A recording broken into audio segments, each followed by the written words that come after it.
সোনার বাংলা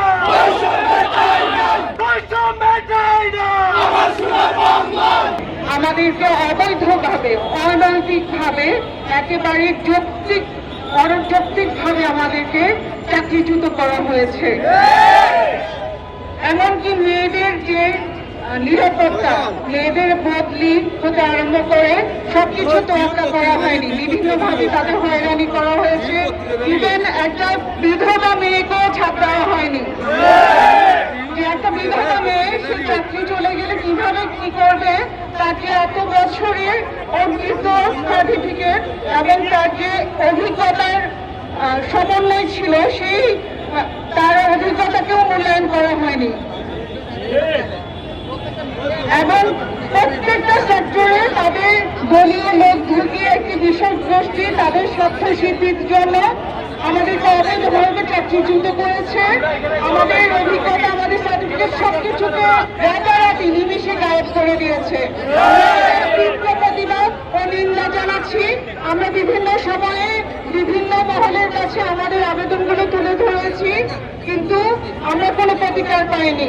আপনার যখন গণতান্ত্রিক পরিবেশে একটি ভোট সম্পন্ন হয়েছে, একজন আমাদের নেতা আজকে আমাদের মধ্যে এসেছেন, জনাব তারেক রহমান, আমাদের মাননীয় প্রধানমন্ত্রী, এবং একজন নতুন গভর্নর এসেছেন। তাদের কাছে আমাদের সবিনয় নিবেদন, আপনারা এগুলো এই নীতিহীন, এই অযৌক্তিক চুক্তি বাতিলকে এবং চাকরি বাতিলকে আপনারা বন্ধ করুন এবং আমাদের চাকরিকে আবার পুনরায় বহাল করুন। আমরা নেই চাই, আপনারা সবাই, আমরা আমাদের এই বাংলাদেশের নাগরিক, আমরা চাই আমাদের দেশটা অর্থনৈতিকভাবে, সামাজিকভাবে, রাজনৈতিকভাবে বিশ্ব দরবারে মাথা উঁচু করে দাঁড়াক এবং সেই লক্ষ্যে আমাদের যেন চাকরিগুলো ফেরত দেওয়া হয়, আমাদের যত দেনা পাওনা আছে সেগুলো আমাদেরকে বুঝিয়ে দেওয়া হয়, আমাদের বিরুদ্ধে যে অন্যায় হয়েছে সে অন্যায় প্রতিবাদ করা হোক।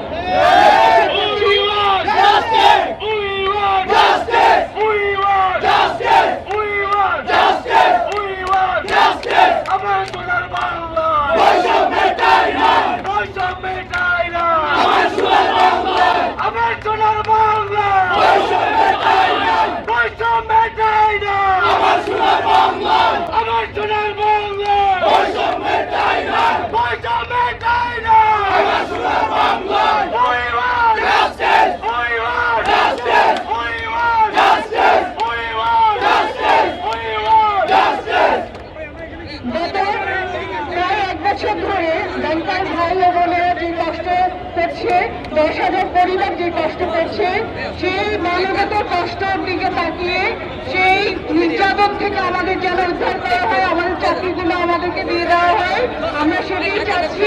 এবং আমরা আশা করছি যে আমরা এই শান্তিপূর্ণ মানববন্ধনের